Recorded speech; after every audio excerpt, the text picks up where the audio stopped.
We are very happy.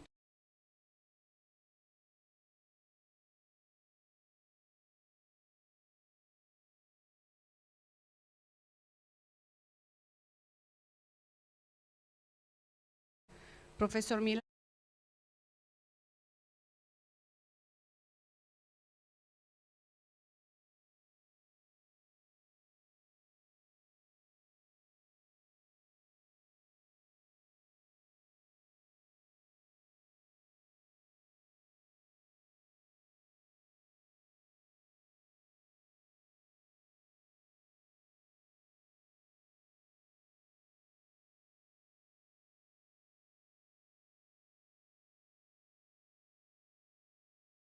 Ask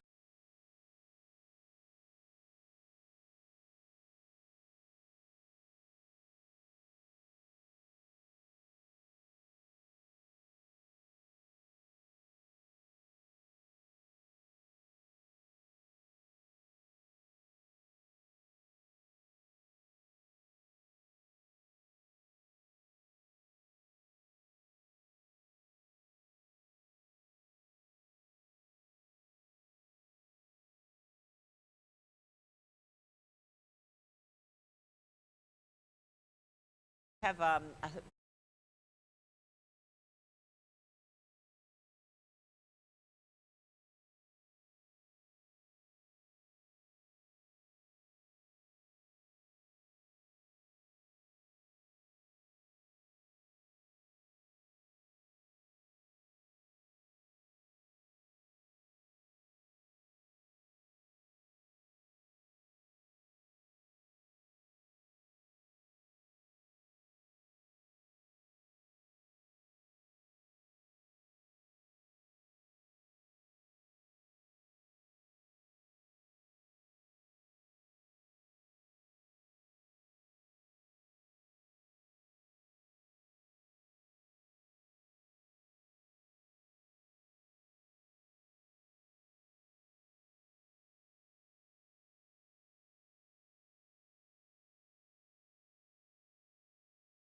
we have that starting from data. This is a very stupid example, of course, okay? But I want to tell you the thing. So this is a data set, a very tiny data set, where you are describing hotels. And this is a recommendation system, for example, that wants to tell you if to stop or not in a new hotel, okay?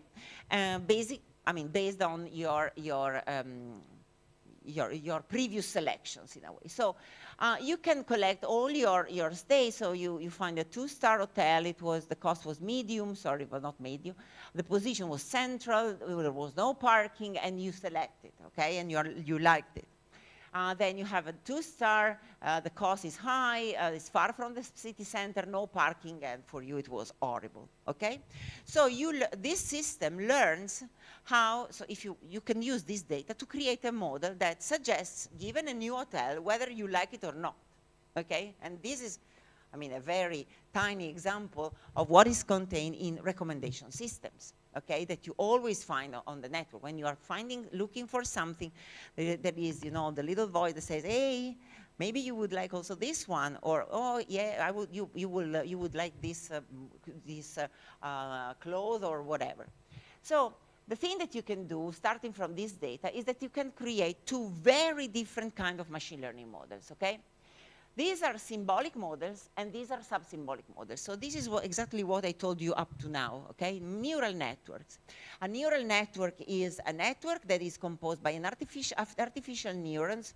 You have that you receive inputs, you do a weighted sum, then you have an activation function and an output function, but we are not interested in that. And then these neurons are all connected in layers, okay? So they are organized in layers, and then they are connected with adjacent layers, okay? So this is basically a mathematical model, right? The output function in general is nonlinear, but anyway. Okay, so the thing that we are doing is that once this network has learned how to select an hotel, well, if you like it or not, then you have to take this output for granted, okay? You cannot have any explanation. You cannot understand why it has basically provided this output. On the other side, you can have symbolic models that are decision trees or prologue rules, but in general, you can extract something like this one. If the hotel is 3-star, then suggest. If the hotel is 2-star and it's close to the city center, then suggest it, and so on. So the thing that I want to say is that artificial intelligence is divided into 2 super huge set of techniques. Symbolic techniques that are those that are human understandable, okay? So you can see what the system has learned, and you can say, well, I like it or not. And sub-symbolic techniques that instead are completely non-human understandable, okay? So you have changed these weights of the neurons, in every of these connections, you have, while learning, you have changed the weight, but you have no idea of what the network has learned. It has learned something because it behaves very well, but you don't know why, okay? What can you do with machine learning? You can do several different applications. You can classify spam emails. So this is a classification task.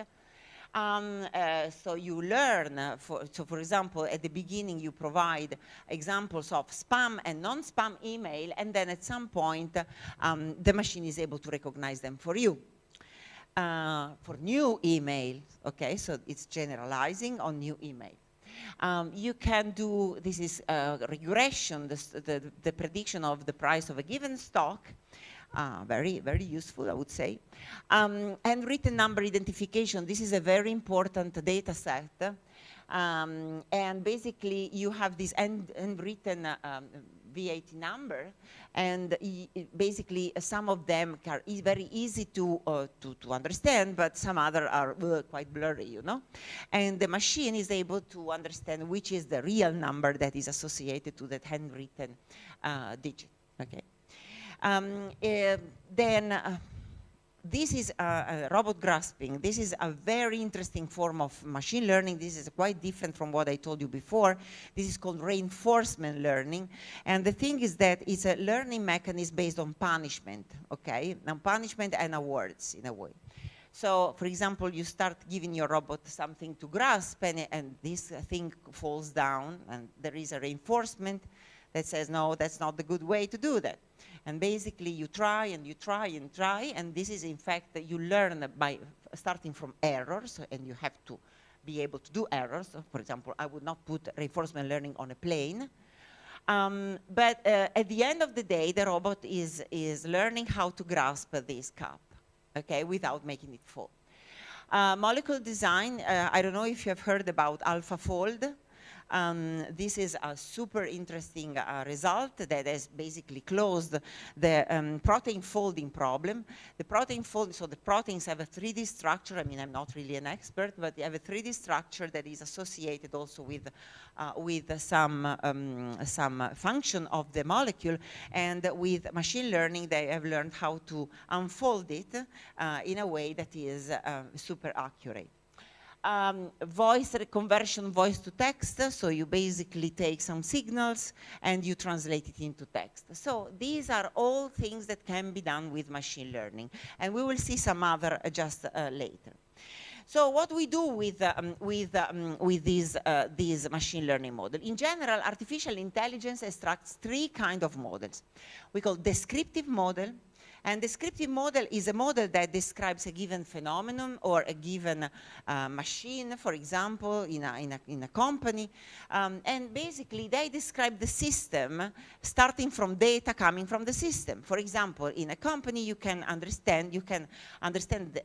perform what is called anomaly detection. That is, a fault has already happened, is there, and you can detect it, okay? It's not so easy in general, okay?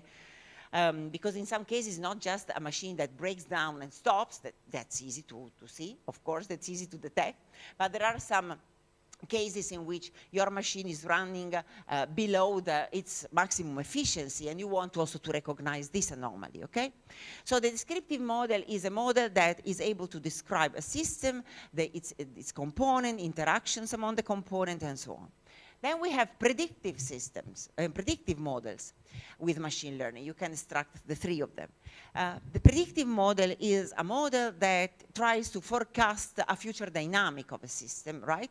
And basically, it tries to understand what will happen in the future. So, given the same example as we have done before of a machine in a factory, in a company, then you can analyze data coming from sensors that tell you that in one day or in 1 week, this machine is very likely to break down, okay? So in this way, you are anticipating what happens, what will happen, and basically you can try to do what is called predictive maintenance, okay? Predictive maintenance is a form of maintenance that is not the reactive one, so something broke down and I repair it, is not the preventive maintenance like the one that we do in our cars when we take the car to, after a given number of kilometers to make a check, but you know, maybe the car is perfectly fine, so you are doing a maintenance that is completely useless. While predictive maintenance, for example, enable you to perform maintenance intervention only when your system is likely to break down in the near future, okay? And then we have the prescriptive models that are the decision support models that are the one that support human experts in their decisions. So they enable to analyze different alternative scenarios, their impact, their decision, the cost of this decision, and so on. Okay? Very good. So this is machine learning. Then let me talk a little bit about one thing that we can do for perception with machine learning, and we have this machine vision. Okay, so these are some images of coming from 2012. So now, I mean, we have very way more interesting and accurate results. But this is from the seminal paper that was published in 2012 that really shocked completely the academic and the scientific community, because the results of this paper were exceeding by 30% the state-of-the-art results. So, I mean, really a breakthrough. what happened? So ImageNet Challenge, this is a challenge that has been launched by Stanford, and they have collected 14 million images, and they have labeled these images with a class, okay? So the content of the image. And this labeling has been done by crowdsourcing, okay? So they've asked people to tag the image. What does this image contain? This contains, I don't know, like a mite, a container ship, and so on. And they have used, which tags have they used? Well, they have used the tags that are taken from WordNet, that is a language model, an English language model that contains all possible words, okay? This WordNet has 20,000 classes, okay? So they have tagged 14 million images with tags coming from 20,000 classes. And then they have trained a machine learning model, a deep learning model, indeed. I mean, I will tell you something later. And basically, this system has achieved a very high accuracy in understanding what are the proper classes to associate to an image. Like this one is a mite. So in general, these systems provide you the 5 most probable classes. So the first one is a mite, and it is indeed. This is a container ship, motor scooter, and leopard. While these here are errors, so errors in terms of it's not the first choice, but is the second, or yeah, it's not even there. Here we have a grill. It has been changed as a grill. Here we have mushrooms. This is a Dalmatian, but while the image was labeled with a cherry. I mean, we have cherry on the foreground. And that one was not recognized as a Madagascar cat. So, but you see the classes are not like just dog, cat, monkey, okay? They are pretty, you know, sophisticated. And this is what I was telling you before. I was telling you before that is, you know, this is so the blue dots and the green dots are the performances of an artificial system to recognize and the accuracy of image recognition, okay? So in 2010, we had 20%, 30% of up to 80 or 72%. Then in 2011, we went a little bit higher.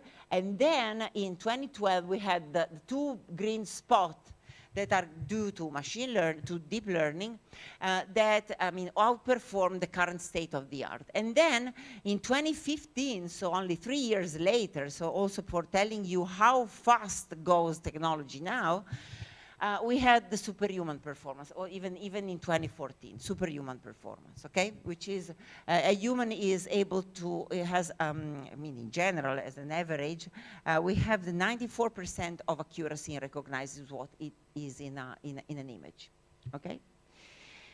Okay, so now let's talk about our ChatGPT. And this is the part related, so we have seen the part related to the perception in terms of vision, and now we see the perception in terms of natural language and collaboration, right? So as I wanted to say, this slide and the next one are generated with ChatGPT. So I have asked a question to ChatGPT saying, what is ChatGPT? So I need to do kind of couple of slides on ChatGPT. Can you help me?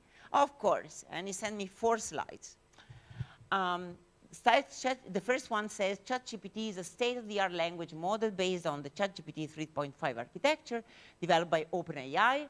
It is designed to understand and generate human-like language and has been trained on a vast corpus of text data to enable it to perform a wide range of natural language processing tasks.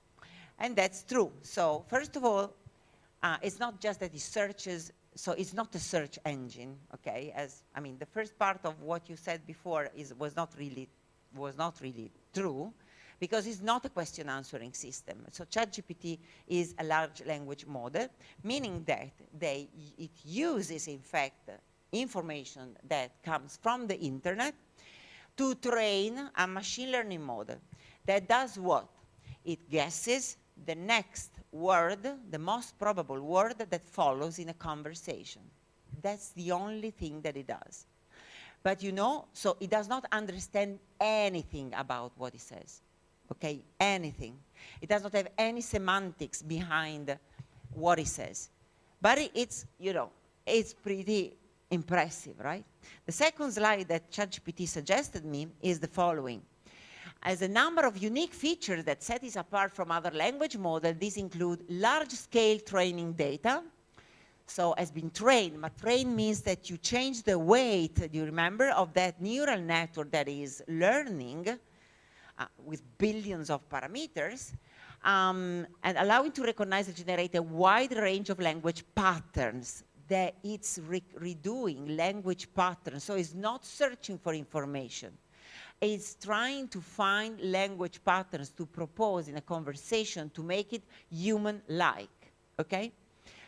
Multitask learning. ChatGPT can perform a wide range of natural language processing tasks, including translation, question answering, so the thing that we were saying before, and text summarization. So it's able to summarize text in a way that is unbelievable.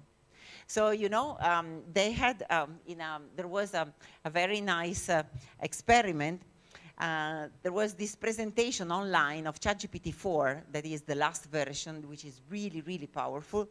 And basically, they wanted to show the text summarization, how to make summaries of one sentence of a given novel, for example, or of a given thing.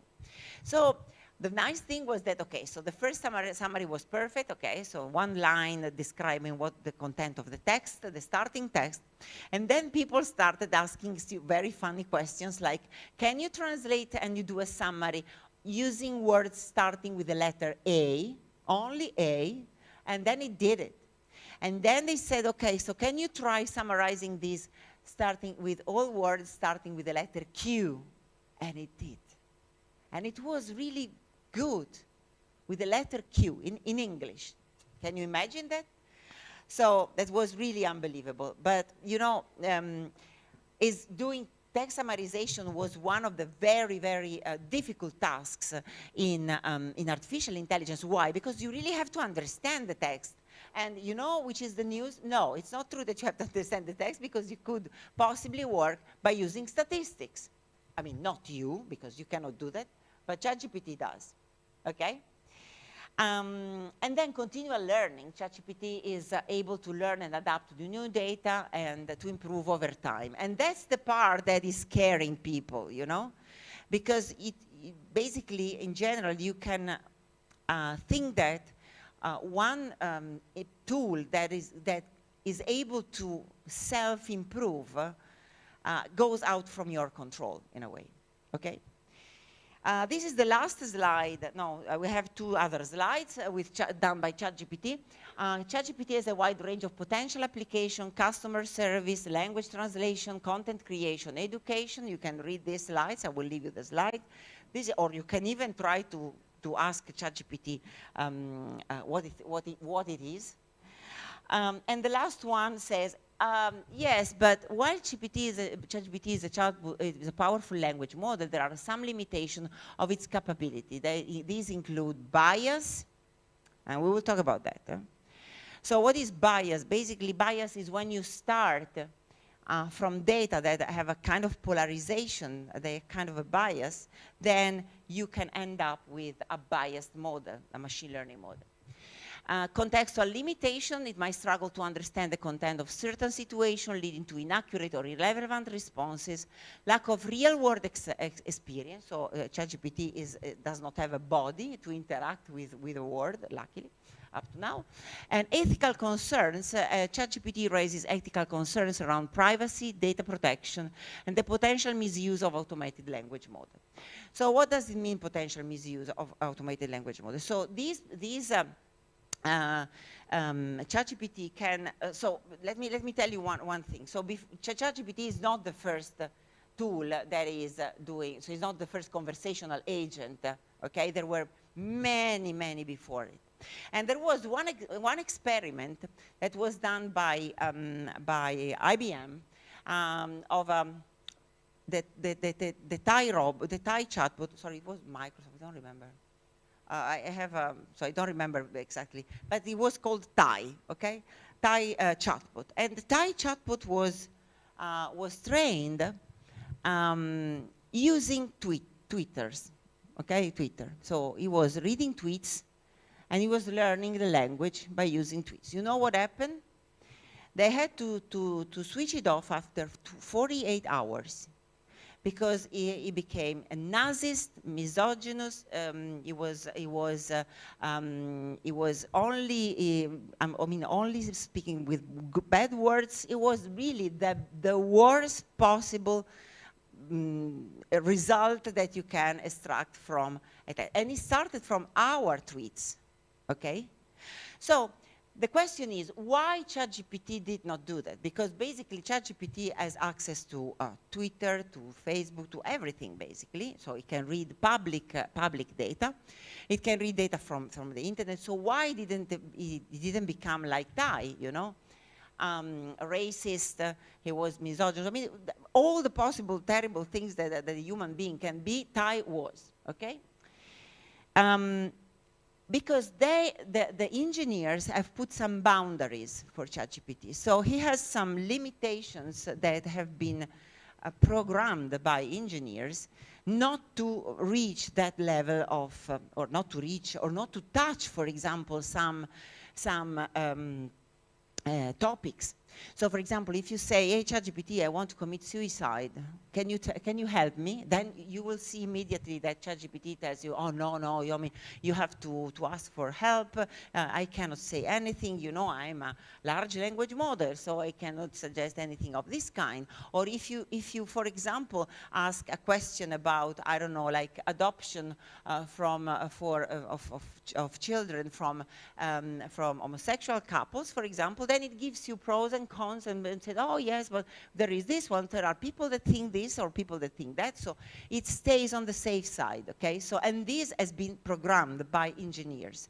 Otherwise, ChatGPT could become easily as Thai in a couple of days, okay? So they have tried to put some limitation, but of course, and also it can influence the public opinion, okay? Because if you put on ChatGPT, if you force ChatGPT and you train ChatGPT with fake news, with news that are biased, okay, then it can influence the public opinion because, you know, believe me, ChatGPT provides you a kind of an oracle perception. So it seems that you are talking with an oracle, okay? Because you are asking questions that are related to sport, art, whatever, chemistry, medicine, whatever. And it replies, okay, maybe saying something wrong, but I mean, maybe you don't know. So you take you take for granted, you take the ChatGPT answer as an oracle, but it's not. I mean, you have always to remember that you have to maintain your critical thinking, okay? And you have to understand that this thing, even if it seems that it works very, very well, because it does work very well, it is guessing the next most probable word that follows in a conversation. So it has no meaning, no semantics, nothing associated with what it says, okay? So it does not even know if it says something good or wrong or true, okay? The question answering is something a little bit different that is more in the line of what your colleague was saying before. That is, so taking information from the internet and using them for answering your questions.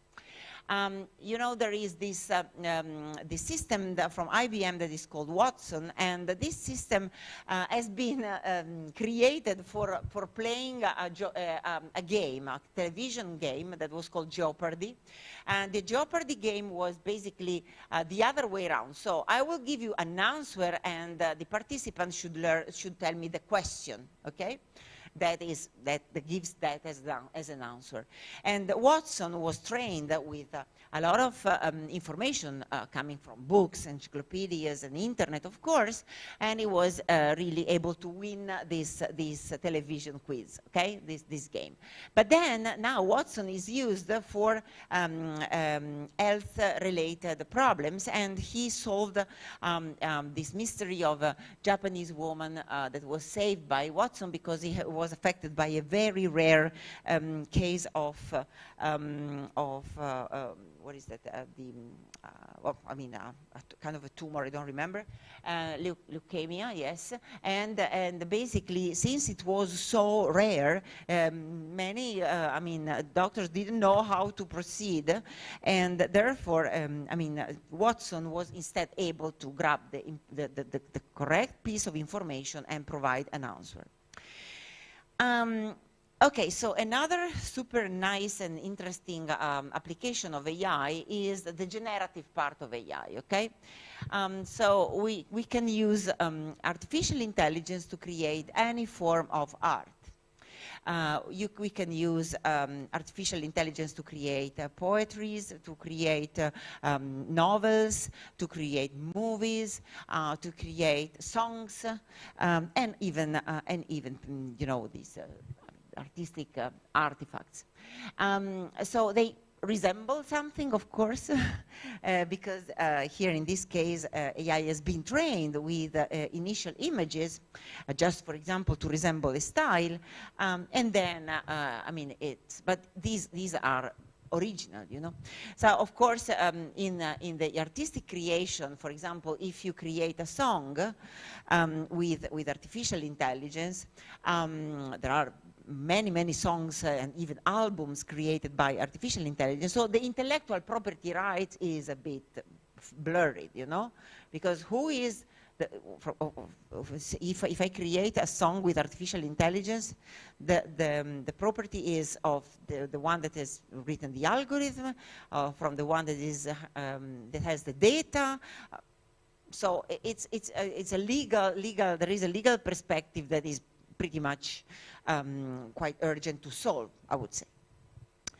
Then I would like to show you one example that the last time I did it, I was not able to show because the movies were not starting. So I would like to really to show this part, because when you have to create a machine learning model or an artificial intelligence system that enables you to understand whether a machine in a factory, in a company is broken or is going to break down or whatever, you have a very limited environment you are working on, okay? But even for a patient, a single patient is a limited environment where you really, that you can model.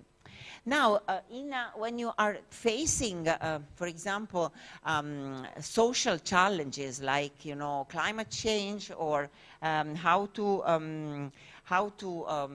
I don't know, like prevent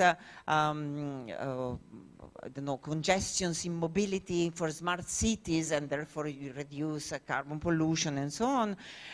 If you want to, for example, take decisions on how to preserve ecosystems, or how to deal with your energy network, okay, with the microgeneration of coming from renewable energy sources, then you have to tackle with what we call socio-technical systems, okay? Socio-technical systems are systems where you have a mixture of man-made infrastructure, human-made infrastructures, natural phenomena, environment, economy, but you also have people there, okay? In a smart city, if you want to take decisions concerning a smart city, then you need to understand that people are living in the smart city. If you are taking decisions concerning mobility, you have to consider that the ones that are driving are people. And if you are taking decisions in the field of energy, you have to understand that people is deciding whether or not to install a PV panel on their roof, okay? So these people cannot be controlled by a central unit that say, you do that, you do that, you do that, and they do. I mean, it never happens like that. And even if you suggest things, in general, people do not behave rationally, okay? So for example, if you provide an incentive for installing photovoltaic panels on your roof, because there are, I mean, there were indeed, it's not clear that if it is convenient from an economical perspective, people will do that. No, that's completely wrong. I can install a PV panel on my roof because I'm very sensitive about environmental issues, or because my neighborhood has, or because you know, I don't want to do that because there is too much bureaucracy, or I don't believe that the government will provide me for 20 years incentives. So all I wanted to say is that in these cases, when you want to start from data and create a model, that's a mess. That's a mess, because you have to capture not only the model of, I don't know, like the smart grid, the electric grid, and so on, but you also have to capture the how can I say, the human behavior and the social behavior, which is really difficult to capture. But if you don't capture these in your model, then they are completely useless. And that's the example that, I mean, last time I had these videos, but they didn't start. So what I wanted to tell you is this work that we have done, I have collaborated with, I mean, it's not my specific work, but I have collaborated with NICTA in Australia and with Professor Pascal Van Enterik about this natural disaster recovery, okay? So there is a dam that is called the Warragamba Dam in the Oxford Nepean region, and if this dam floods, then it covers a surface of involving 70,000 people, 50 residential zones that need to go before the water arrives with their own vehicles in 10 safe centers, okay? That are up to the hill, and therefore they're safe. So you have information concerning the road network, the historical data, and so on. So we have these three models that we are saying before, right? Descriptive models, you have to describe, and you take data from the status quo, so the road network, how many traffic flows can support the road network, how many, the population densities in different areas, historical data, and so on. Then you have the predictive model that tells you when, let me see if it starts. Yes, this is a simulator that tells you very accurately when the water arrives in a given part, okay, in a given zone. And you will have, starting with you know, the moment of the flooding, you will know exactly at what time, for example, a road would be covered by the water. Okay, it would be very useful also in the last in Emilia-Romagna in the last few weeks.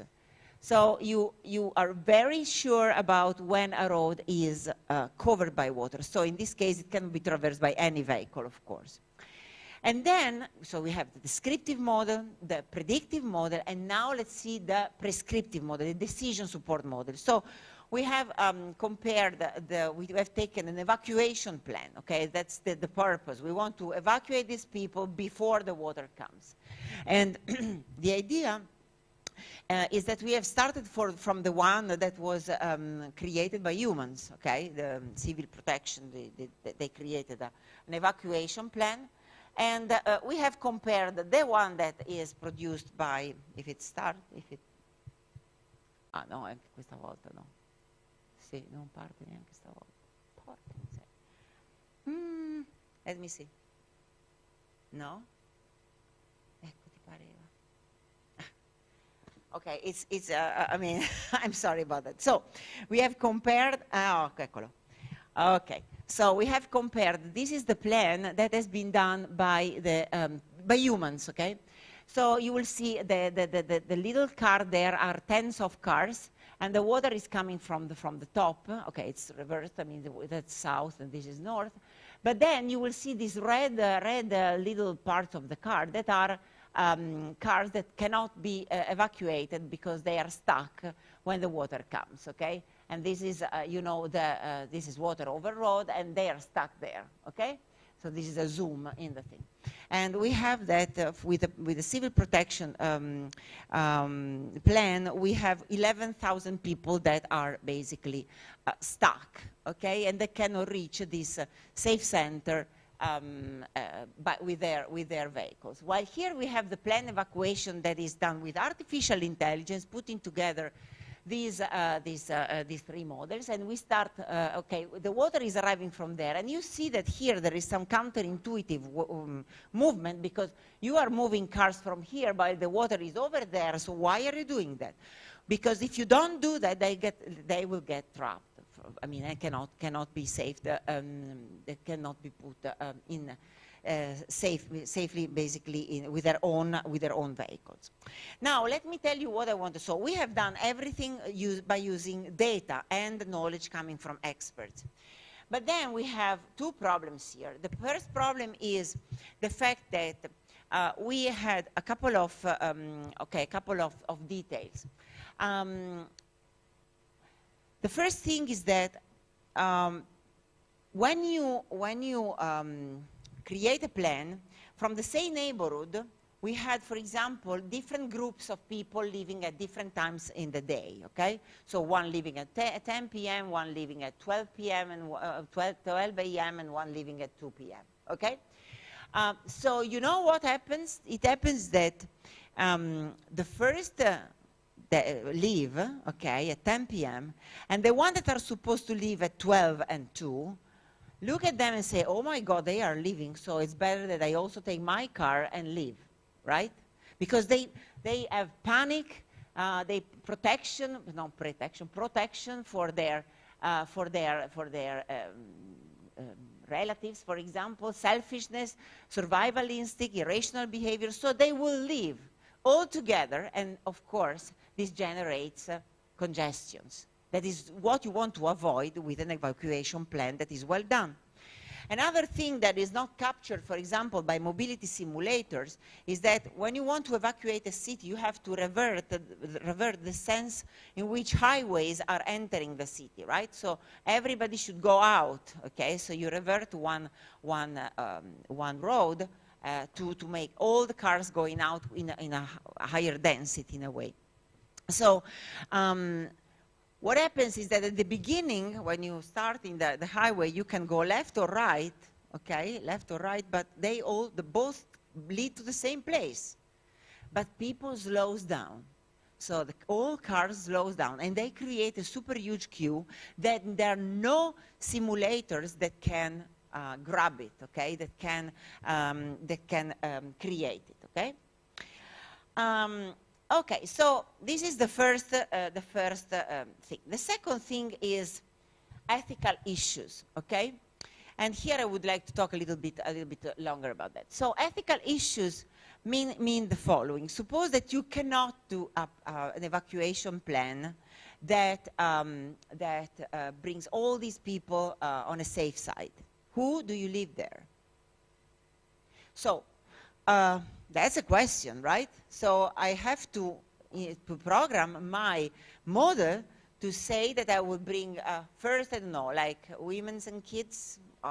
For us, for example, is pretty reasonable, but if you go in another part of the world, that's not the right decision.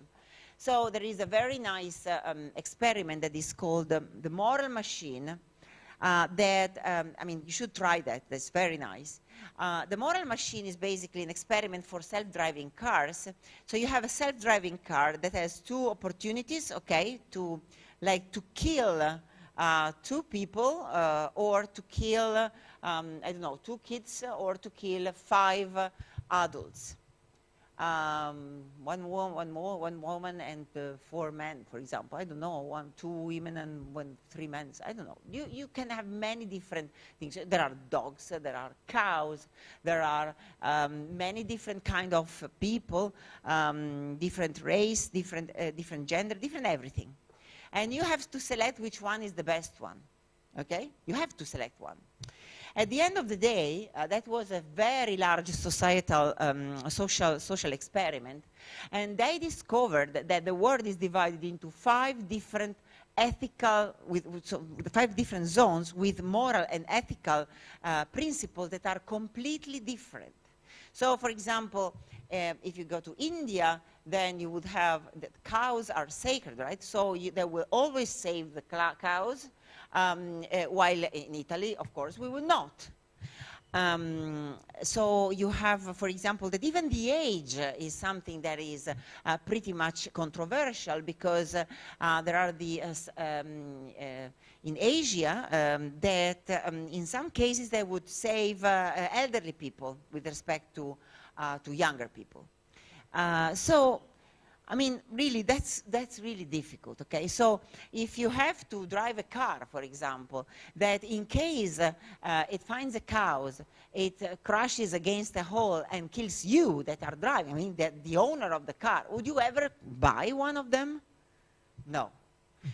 So this is a very important aspect. Also because if, for example, a car is doing an accident, you will not forgive technology. We always forgive humans, forgive in the sense of the fact that, okay, I mean, a human can make some errors, can make some mistakes, but not an automatic, not a self-driving car, okay? So do you know how many car accidents there are every day in the world? I mean, there are thousands and thousands of people, I mean, 100,000 people that die for car accident. You want to know how many people died for a car accident with a self-driving car? One. But we cannot forgive it, right? Because we cannot consider that technology makes makes a harm, I mean, unpredicted harms to us. Okay, and so this is a very important. There is a very important part of connections between artificial intelligence and laws that have to understand. Okay, so if something happens, who is accountable for? So the accountability of these systems. Okay, who is responsible for? Who will pay for that? And this is a very important part that is now, of course, surging for the fact that artificial intelligence systems are indeed in our everyday life, and will be more and more in our everyday life. So one suggestion, I mean, I just talked a few days ago with a lawyer that is involved in the ethical table, basically, of the European Commission that is trying to work with this AI Act, that is the first regulation that when something happens for, I mean, artificial intelligence, caused by an artificial intelligence system, there should always be the responsibility of a human. So you should always be in the car, I mean, driving, even if the car is self-driving, you should be in the car, and the responsibility is yours. So you cannot really take a nap because, you know, I mean, the responsibility of a possible car accident is yours. So that's the direction in which they are going to go. So there are many, many fears of artificial intelligence. We have the fear, the Terminator, kind of Terminator thing. But in general, there are three things that I would like to mention. The first one is that machine learn from data that can be biased. The bias is something that we have already mentioned talking about ChatGPT. But, you know, there are some very important aspects that are concerned with bias. So when you create a system that decides whether you know, a fault in a machine is going to be fault or not, I mean, okay, even if there is a bias, you can survive with it. But if you are creating a system, an AI system, that decides whether to hire you or not, like, for example, the one of Amazon that has been switched off, that has been stopped, because he was trained with data coming from the last 10 years of employment, and they were all men, okay? So it was considering the gender as a feature to distinguish whether to hire or not a person. So this is a bias that has been exhibited by the model that was caused by the fact that data were biased. Or there was another experiment in the US using an AI system that takes some features of a person and that is in jail, and decides whether or not to free this person on the basis of the fact that he will commit again the same I don't know, like the same thing. So in this case, race was a bias. And basically, all the white American middle-aged men were all freed, while all the other were not. So the thing is that when you, or for example, if you wanted to ask, if you ask for a loan or for a scholarship, there are artificial intelligence systems that decide on something that is a personal thing, for example, and this is very, very critical. So you have to be sure that your system is not biased, okay? And the bias can come from the data, it can come from the algorithm, or it can even come from the human interpretation of the result. We are biased, always. And therefore, if we are translating you know, our knowledge to a machine, even the machine will be biased. The second problem is the problem related to the generative AI part. You can, artificial intelligence can generate images, videos, every form of art, as I was telling you before, that is not recognizable with respect to a real person. Okay, for example, you can create with artificial intelligence pictures of a person that is not real, but is absolutely indistinguishable from reals. Okay, so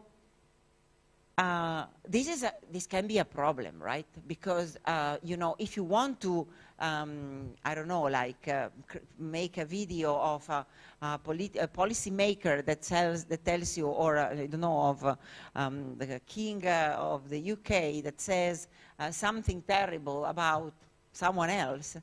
I mean, before understanding that this is a fake, it's quite difficult, right? I mean, because in general, we are used to consider a video a proof, or a proof that something is real, because I mean, I have a video of that, right? So it's in our culture to think that a video is something that is really, you know, how can I say, true.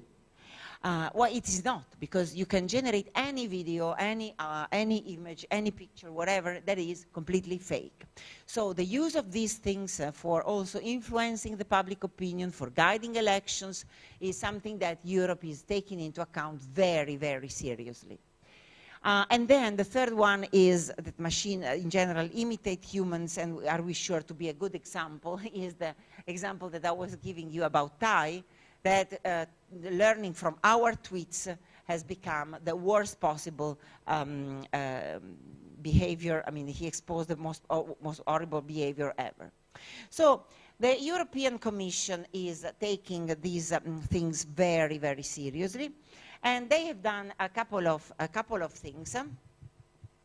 They have done a couple of things. So first of all, they have tried to create, so they have nominated a high-level expert group, and they have come out with the ethic guidelines for trustworthy AI. So what does this mean?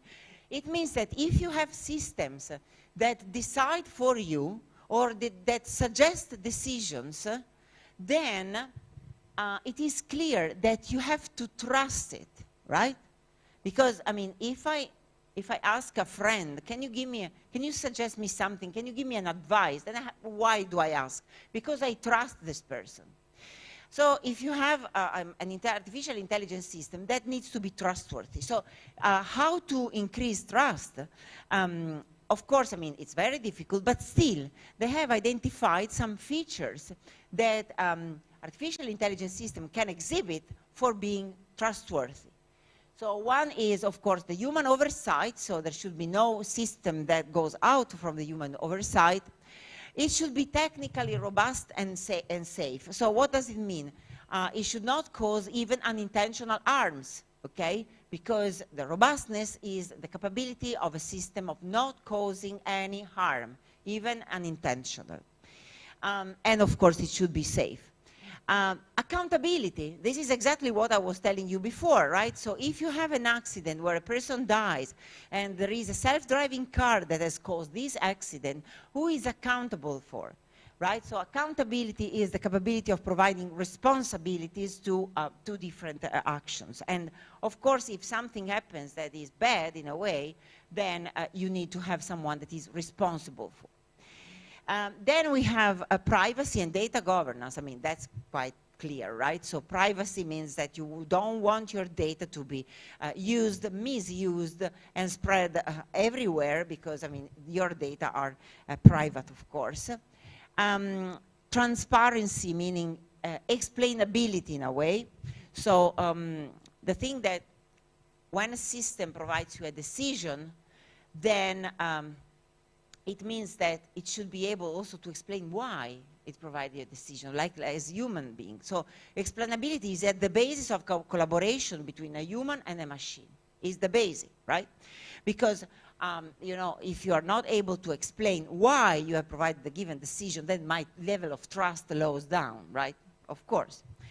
And then what else? Diversity, non-discrimination, and equity is exactly what I was telling you before. So avoid this bias in our model that will, for example, lead to hire only men profiles instead of, I mean, having a gender balance. So this equity and lack of bias is something that is very important. And finally, last but not least, sustainability. So as I told you before, these supercomputers that are used to train machine learning models and to train and to, you know, create these large language models as ChatGPT, for example, they are they are very power angry, they are consuming a lot of energy, and they are, of course, responsible for many carbon emissions, okay? So you want to avoid that. Then, of course, there are also other usage of artificial intelligence that we might want to avoid, like autonomous weapons. So if you are able to decide and to provide the support to the decision, an autonomous weapon will decide whether to kill or not a person. So that's quite a decision, right? So I would say, so there has been a large number of scientists and companies that have signed a few years ago a document saying that their research should not be used in any way in autonomous weapons. Now, that's clear that in this case, I mean, we cannot really control that this is true, but, you know, there is a large amount of investments in this setting. What else? Yeah, we have also some social, how can I say, impacts, very, very large social impacts. And one of these will be on the jobs, on our jobs, right? So, indeed, there is a report by McKinsey that says that for 2030, we will lose 30% of jobs, of the current jobs that we know right now. So, yes, this is true.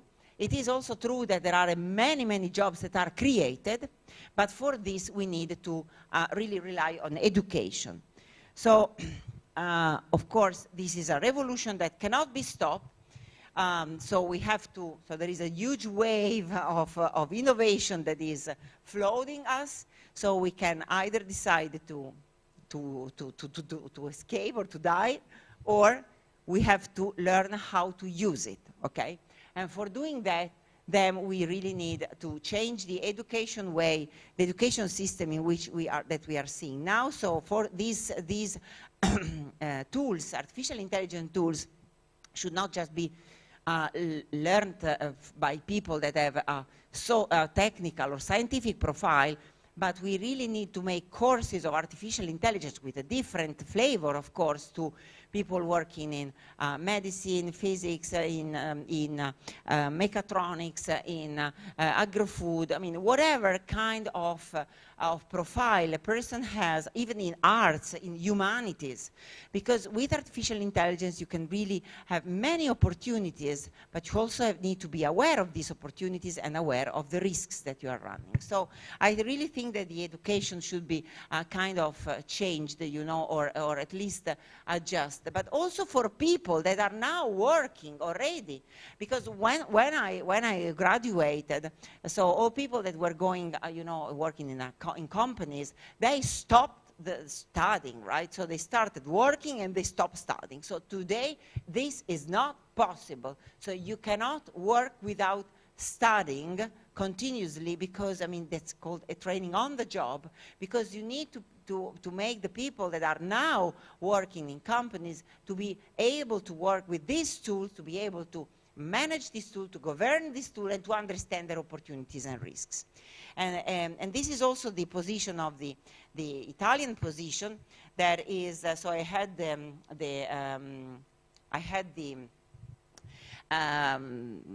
really the honor of participating with other 8 colleagues to the definition of the Italian strategy of artificial intelligence 2 years ago, and we worked a lot on which could be the Italian trajectories and strategies for enabling, I mean, Italy, Europe, I mean, starting from Europe, of course, but enabling Italy to become, you know, competitive with artificial intelligence too. So first of all, we concentrated on talents and skills. We concentrated on research and industry and public administration. So, and for what concerns talents and skills, we have really considered all different levels of education, starting from secondary school, up to, you know, promote and support STEM careers, enforce AI competencies in PA, attract and retain talent. This is a very big problem for Italy, for example. So we create a number of talents and then they go abroad. That would be nice if we had people from abroad that came to Italy, but it never happens so with the same frequency. We have a national PhD program that creates a PhD, you know, PhD on artificial intelligence, and we have 5 different areas of intervention of PhD. So we have AI for industry, AI for society, AI for cybersecurity, AI for agri-food, and of course, I never remember the 5th. Which one is it? Cybersecurity, it's agri-food, health. Of course, health. So we have these 5 areas and we have a national PhD that has been funded by the ministry. And all these parts here are trying to, I mean, the ministry have tried to put it into practice in the PNRR, okay?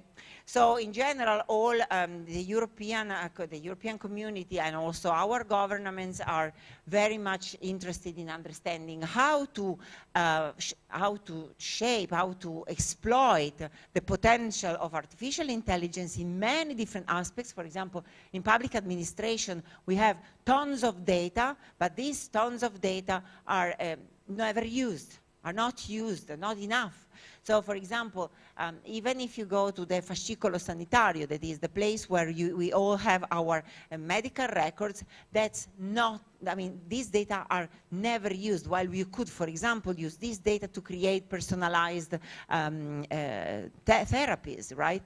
So, while in general, they are just considered as, okay, I record the fact that you have done a visit with this doctor, you have done this exam, this clinical exam, and that's it. I mean, we never use this data at all. So even the public administration has a super huge potential really for using this data and so on. But we really need to be aware of ethical issues. We really need to be aware of the risks that we are running if we do not control properly and we do not regulate properly artificial intelligence, because it can be used, for example, as is done in China, for example, to trace the activities of people in the around when they are out of their houses, and they are ranking people, okay, with respect to these things. So this goes against privacy issues in our case. So we will not. So this would be we cannot. So Europe is not permitting this kind of use, for example, of artificial intelligence. So the Commission is now creating this AI Act, that is the first of a kind regulation of artificial intelligence that will try to understand which are ways, with our use of the artificial intelligence that cannot be done, okay, that are completely wrong and cannot be really done. So like, for example, one is polarizing the public opinion by using artificial intelligence. The second is this human tracking activity that goes against our privacy. So these are completely forbidden, okay? Now you have other application of artificial intelligence in some aspect, in some context, where you need to take care because they are high-risk applications. One is health, of course.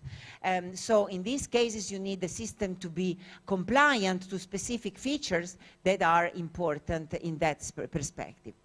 While then there are medium risk and low risk applications where you can also avoid to create a super huge regulation on top of these activities. But it's very important that we are able to create a regulation and to control this technology, because as Peter Parker uncle was saying, with great power comes great responsibilities. And indeed, artificial intelligence is really surging with a really great power. So we need to create a technology that is responsible and that is regulated by humans. That's all. Thank you very much.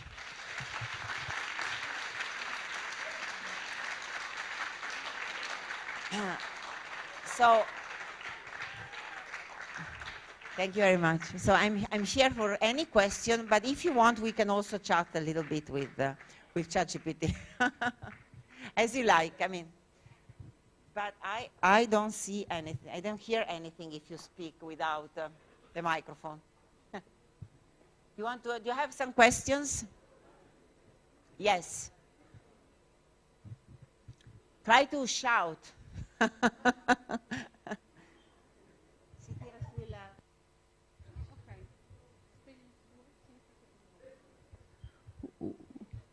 The questions, teachers, pupils.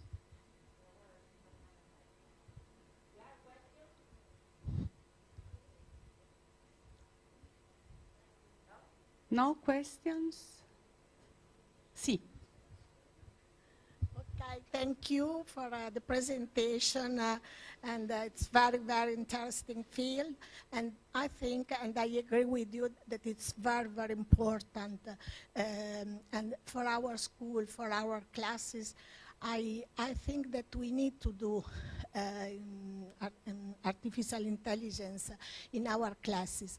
I don't know if you are doing something together with school, with this field, because you told about PhD people that are working on it, but I don't know if you are doing something, because I really believe in this field. I have a son that is doing machine learning for economic thing, finance, and my husband in drug discovery, in pharmaceutical things. So my father was doing a mathematics model. So I am in this field, and I really, really think that is the future. Thank you very much. Yeah. We collect some questions and then you answer. We have with us the Secretary General of European School. He's the man to whom your parents write when they are angry with me, with the school, with the teachers. So he's here, but he will go away very soon, but he wants to ask something. Thank you very much. And maybe I will use now ChatGPT to answer these emails from parents. Maybe it will help me for sure. No, but I would really like to thank you, Ms. Milano. And I think the link to education is a really important one, and you have highlighted also the competences we should develop. And maybe you could elaborate a little bit on that, because you said we should have maybe something in cross-curricular, in the secondary cycle. And what are your thoughts about that? Thank you very much. Mille grazie. There is another question. Mrs. Ingler-Deckte. Yes, thank you very much for the presentation. My question is, what would you say to our students, what should they study when they go to university? So the first three questions you can answer, and then we see if there are other questions. Okay, so first of all, I mean, concerning the education side, I mean, I really think it's difficult in the sense that we have always taught artificial intelligence in STEM courses like science, technology, and math, engineering and math. And in this case, you have the background to understand, because to understand what's going on in the AI, so what are these models, the mathematical part, and everything that is behind. I'm very convinced instead that we should now start delivering this content also to people that do not have this background, because I really think that making people understand and be aware of what you can do with artificial intelligence in your specific field is very beneficial, because we are talking with many companies that they ask us, but yes, but what can we do? Can we use artificial intelligence? How do we, what for?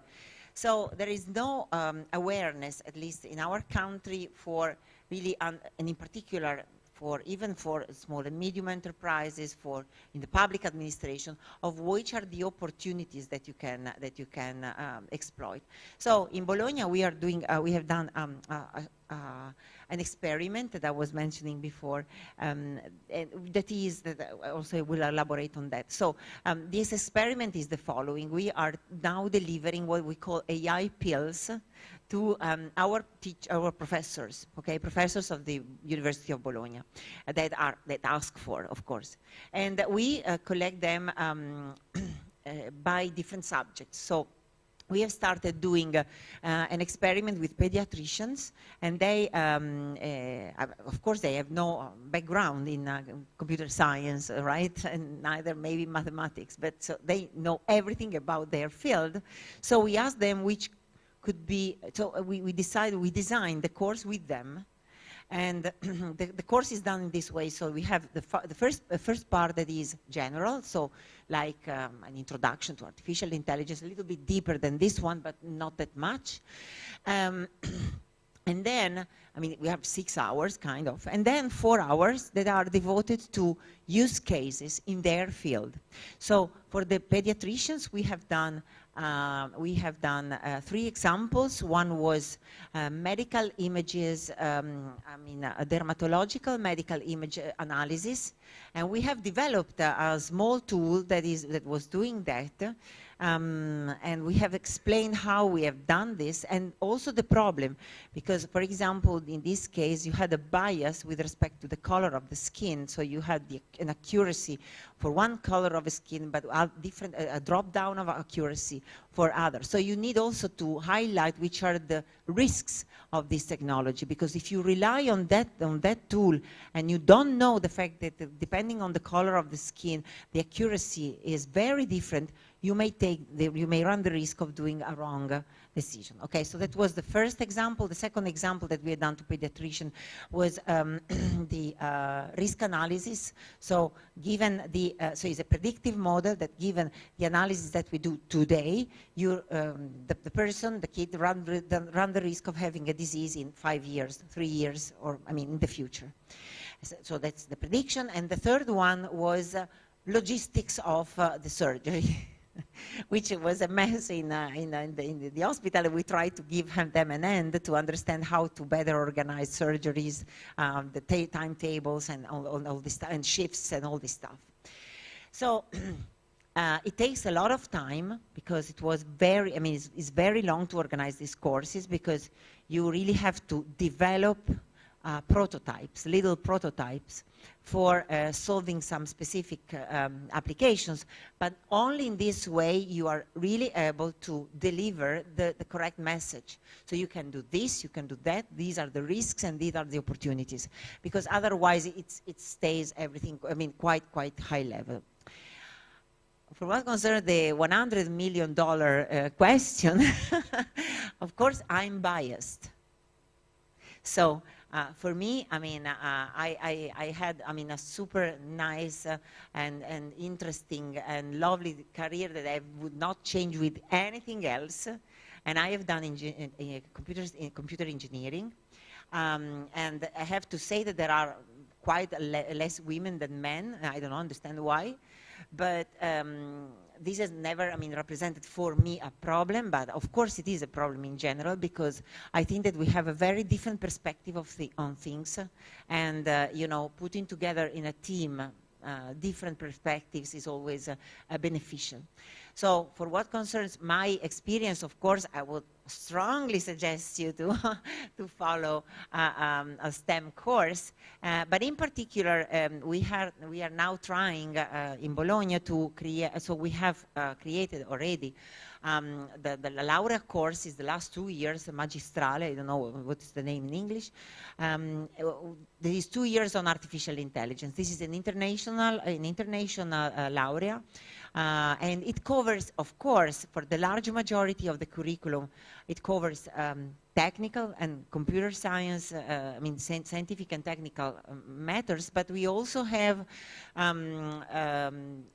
cognitive science exams. We have also exams on the part of the legal part, the concerns the privacy part. So we are trying to, you know, kind of, and also applications of AI and industrial application of AI, so that you really see a large number of application fields, because they are really broad, where you can apply AI. So just to make an idea. Of course, now I think that there are also many other interesting,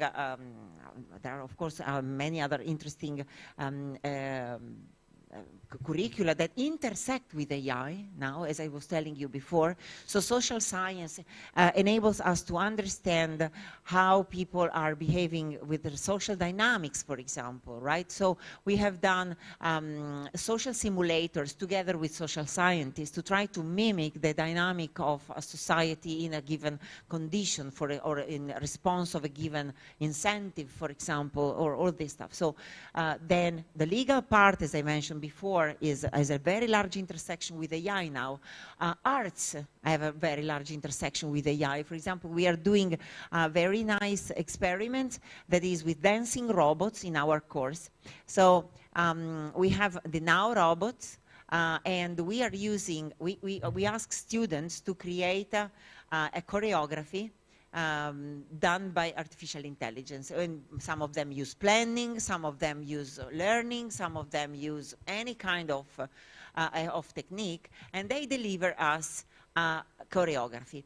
This year we have introduced also music generation, so we have a team of 4 students that are doing the music generation and the choreography of the Now robot. And they are really, I mean, they are super enthusiastic about this stuff. Then at the end we show all the choreographies, we ask to vote for one of them, and then we have awards for that, and then we publish all of them. And then now we are doing a kind of analysis of these evaluations, because we have, you know, it's a survey more than just a vote. And we are trying to understand why people think that the choreography is nice or not. And we have also employed real dancers and real choreographers that are interacting with us to understand whether they can improve their job if they have you know, suggestions from AI, or if they have to do a choreography for a robot, because the robot has very limited movement. I mean, the Now robot, I don't know if you have seen it. I mean, it was the one that was grasping the cup, you know. It's a very nice tool, but it's very limited, it's fairly limited. And therefore, we are now, you know, trying to understand if a real choreographer, a human choreographer, has these constraints, which choreography would you do? Because if you have a human dancer, I mean, you are super free of doing whatever you like, because they are very, very, I mean, skilled. But a robot is doing things that are quite, quite funny, but limited. Anyway, so we have tons of things that we are doing. And we will have also this summer an AI film festival. So we'll give 8 movies that talk about AI, and at the end we are doing this experiment of through virtual reality, we will propose to people that are going to this film festival, they're coming to the film festival, a short storyboard, and then they are immersed in this storyboard, but then at some point they are asked to continue. So how would you continue a movie that has this beginning, right? This storyboard as a beginning. So at the end of the day, we will grab all these informations and we'll do a movie with AI, because there are already movies with AI, but that will be a kind of crowdsourced movie. So it will be an experiment, a nice experiment, and so that we are interacting with people from arts, we are people from also the language part is very important here. It's important that people from computer science that are organizing the virtual reality part. So it's very, very, how can I say, I mean, all this interdisciplinarity is really, I mean, exciting for me. If you don't have other question, we try with GPT and then we... okay, other question, I come.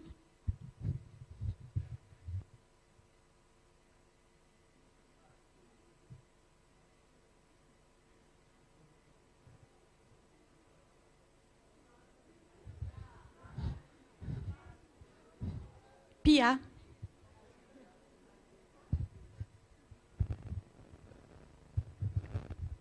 Do you know why they blocked ChatGDP in Italy? I mean, yeah. So I've tried some of them. I don't work on large language models. Indeed, I mean, I use them, but I don't work on large language models. There are many colleagues that are doing that. But by the way, ChatGPT is also sorry, is also speaking Italian. I mean, you can write in Italian and it answers easily. I have another question. So with the decisions that the EU is now taking about AI and the polarization of the public opinion, do you think we will see any differences in the functioning of social media? That's a very good question. So indeed, yes, in the sense that, so let me say one thing. So you can really use AI for polarizing the public opinion through social media. Already social media are profiling us, okay, all of them. So they know, I mean, even starting from Facebook, I mean, there was an experiment that was carried out, I don't remember how many years ago, but it was kind of 10 years ago. There were kind of 18,000 people that were disclosing everything from Facebook, okay, and to this experiment. And you can, just from your post, you can understand which is your political thinking, your sexual inclination, your habits in terms of food, travels, everything, even personal traits. So they have our personal data, okay? They, I mean, the people that are working in social media, okay? The companies, Facebook, Twitter, whatever. And they can extract very, very private traits from this data. So, yes, they can in a way try to, if they use this system that create fake news, or even with ChatGPT you can do that, and they polarize this discussion. They can flood social media with these things. So now artificial intelligence is being trained to understand whether a content is true or false. Okay? So, and I really hope that they will manage to do that. Because for images, you can already do that. For images, you can already understand whether it is a fake or not. But there are some other forms of I mean, like videos or things like that, that are not so easy. There are programs that are trying to understand whether you have answered with ChatGPT or not. Okay? Because it's quite indistinguishable in some cases. So yes, I mean, they will change possibly, but they need to be regulated very carefully, I think. And of course, I mean, many people think that regulation in general is a barrier for innovation. That's possibly true, but I mean, we really need to to take care of this, because this technology is a lot of opportunities, but every technology, if it is misused, it can generate disasters. I mean, think about drones. I mean, drones are super nice and they can do a lot of things that are interesting, surveillance, whatever, but if you put, I don't know, like a bomb on top of a drone, that it can deliver it wherever you like without any effort. So that's the misuse of a technology. Or, I mean, with the nuclear energy, you can create clean energy, which is good, but on the other way around, you create a nuclear bomb. So depending on the use of technology, you can have beneficial or even harmful consequences. So that's, I mean, social media can be a very dangerous driver of fake things, or fake everything. So we need to regulate them. Another question? Yes? So my question was about AI, of course, and the fact that you said that it was doing dances and everything. And in my opinion, like dancing, writing, singing are sentimental arts. So how can AI do it better than us if GDP or whatever doesn't have feelings? So, okay, so that's another very good question. So first of all, of course, you can. So you can always say, and I mean, people can always think that something made by humans is better than something made by a machine, but they are mimicking us. Okay, so they are mimicking the data that they come from. So the data where they come from are generated by us, by humans. So they can, in a way, also mimic emotions.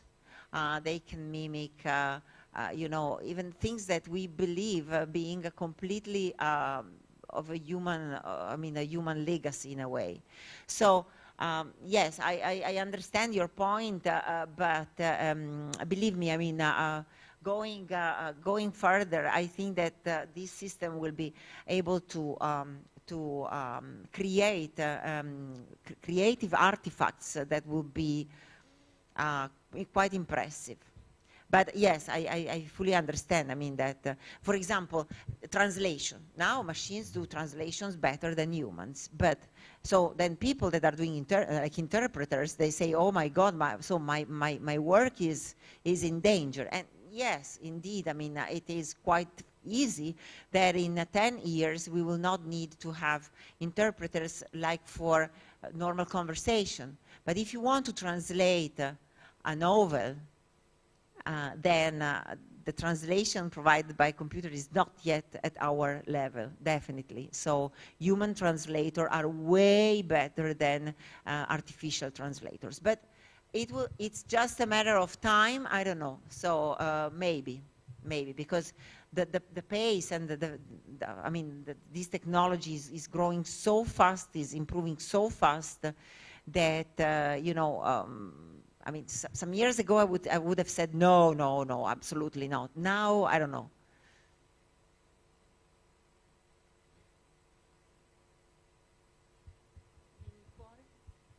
Vieni fuori. Vai, passate il microfono. So can you elaborate on the human ranking in China? Like, how does it work and what is the goal of it? Thank you. In China? They don't have any kind of law about AI. So it's the government that decides what can be done or not. So they are basically using AI for this. So first of all, I mean, if you want to create a company in China, you need to give the 51% to the government. Okay. So that's why they do not have Facebook, they do not have, you know, Meta or whatever.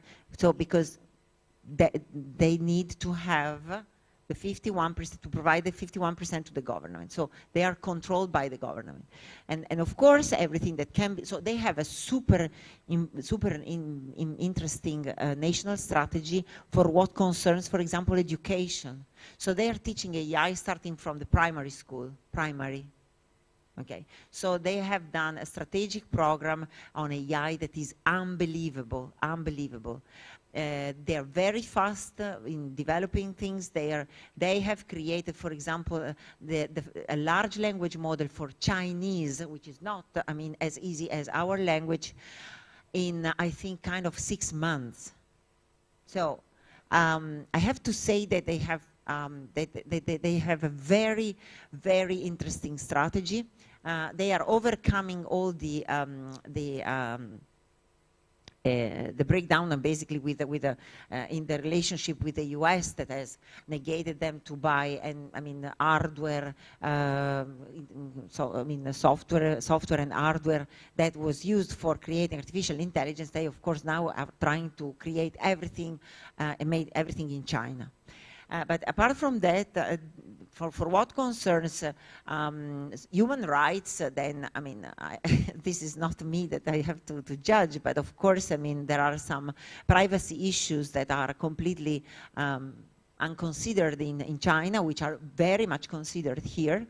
Like the fact that you have cameras everywhere that track your activities, track what you do, and then you have consequences of basis of that. They are also isolating, underrepresented groups. So it's quite tough. I mean, the use of AI can be really, really made dangerous. That's my opinion, of course. Okay. Ok, so. Ma sai che no, cioè io ce l'ho sul mio computer qua. If you want, I mean, I can ask some question for you, and you can, and then reading the answer, because I don't have the connection of this one with them, because you have to do a login. I mean, did you ever try the ChatGPT? Did you ever try ChatGPT? No. Did you try? In German? Okay. Okay.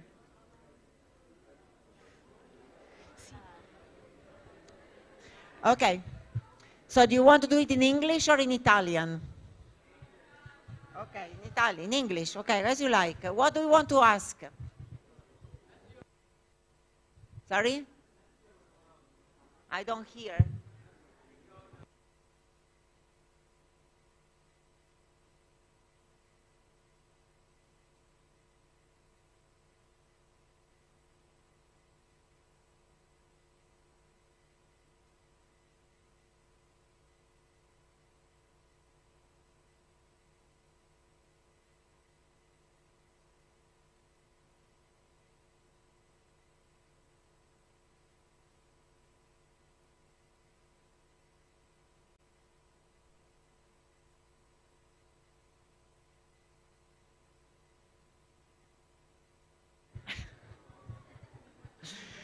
I'm going to read what he thinks. As an artificial intelligence language model, I don't have personal preferences. However, I can provide some objective information about Lionel Messi and Cristiano Ronaldo. Lionel Messi and Cristiano Ronaldo are both incredibly talented soccer players who have achieved great success throughout their career.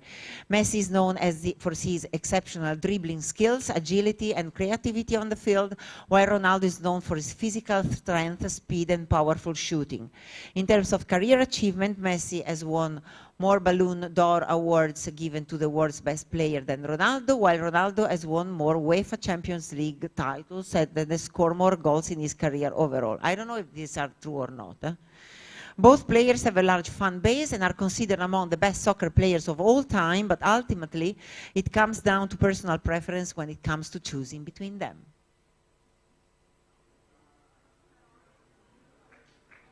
It's impressive, huh? Something else? Maybe not soccer related.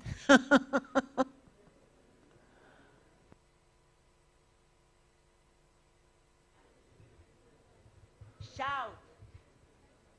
You have to come here. Okay. If you have any questions, you come here. Try.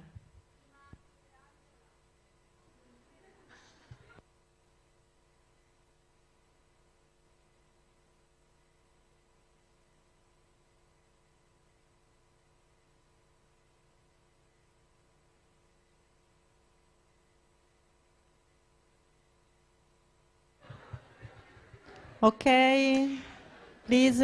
Okay, so this super question, should I put cereals before milk or milk before cereals? Was it the question? Right. So the age-old question of whether to put cereals or milk in the bowl first is a matter of personal preference, and there is no right or wrong answer. However, here are some things to consider. Putting milk first can help you avoid splashing or spilling milk, as the cereal will gently fall onto the surface of the milk. Pouring cereal first can help you gauge an appropriate amount of cereals to pour, as you can see how much space is left in the bowl for milk. Ultimately, the decision is up to you for personal preference. If you may want to try both methods to see which one works best for you in terms of convenience and enjoyment.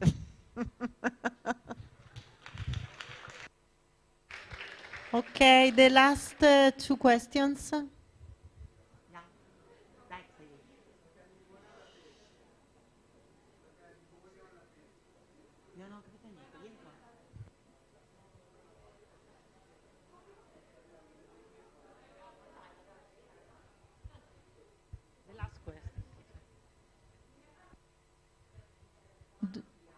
Yes, do you have other kind of questions?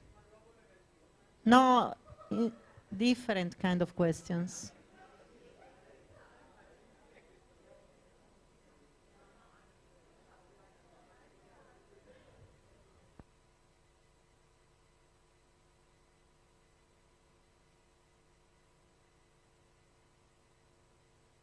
Personali, ma posso fornirti come informazioni sul tè al limone e alla pesca. Il tè al limone è spesso scelto per il suo sapore fresco e leggermente acido, che può essere molto rinfrescante e piacevole da gustare. Il limone può anche essere benefico per la salute perché contiene vitamina C e antiossidanti che possono aiutare a sostenere il sistema immunitario. Il tè alla pesca, d'altra parte, ha un sapore più dolce e fruttato rispetto al tè al limone, spesso è apprezzato per il suo aroma rinfrescante e la sua capacità di idratare, rendendolo una scelta popolare come bevanda estiva.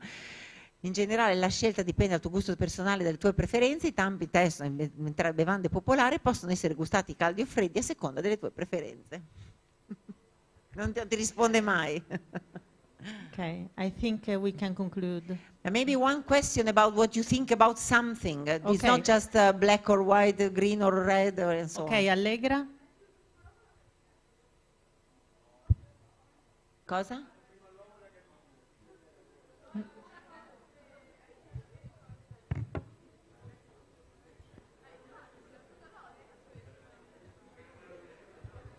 What is the chicken and egg problem?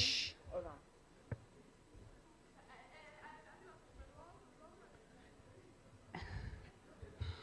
Non lo so se questa domanda possa essere.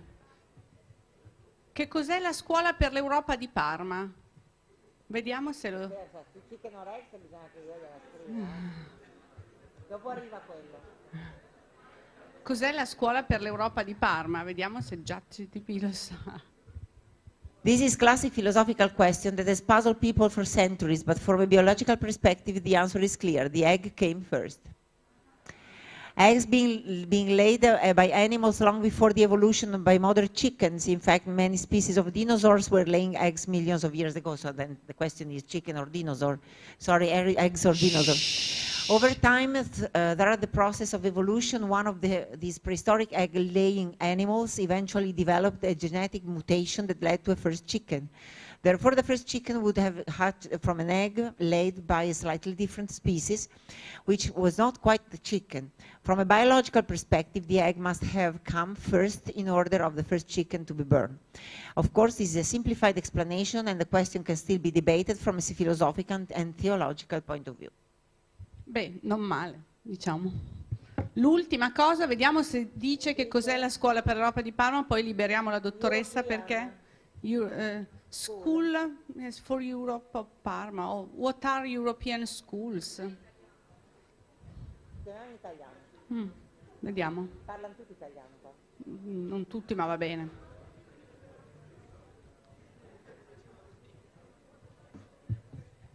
Cos'è la scuola per l'Europa di Parma? È una scuola internazionale privata che offre un'istruzione bilingue, italiano e inglese, fermi, sentite perché puoi dire le scemenze, ai bambini dai 3 ai 18 anni. La scuola è stata fondata nel 1997 ed è situata nella città di Parma in Italia. La scuola per l'Europa di Parma segue il curriculum dell'organizzazione del baccalaureato internazionale che offre un programma di studi rigoroso e completo con un focus sull'apprendimento interdisciplinare e sulla formazione globale. Gli studenti che completano il programma IB sono in genere ben preparati per continuare gli studi all'università in qualsiasi parte del mondo. La seconda parte è giusta, ma è una scuola statale italiana, quindi non privata, Vedi? e dai 4 ai 17 anni, in realtà 18, ma non dai 3 perché il ciclo materno è diverso. No, ma infatti diciamo certo. che sorry, I'll switch to English. We hope that the last part is okay, that you are prepared, well prepared. You collaborate with other international schools and organizations to offer interchange programs, right? Is this correct? And so on. So anyway, so if you ask, I mean, the things that are just notions, then you can see that, I mean, the answer can contain many errors. I mean, my son that is a basketball player, I mean, he asked everything about Michael Jordan, and he had basically some wrong answer because he knows everything about Michael Jordan, my son. So, and so he discovered quite a number of errors, okay? Or another, so I have a colleague that is a musician that is very, knows everything about, like the Yes is an old group, and then he spotted many errors. But in general, you can use, so I think that ChatGPT could be a very good didactic tool for the future. So even enabling how to ask the right questions to obtain a given answer is something that would be very nice to train. Ok. Allora, un grandissimo applauso alla professoressa Michela Milano. Grazie, grazie a voi.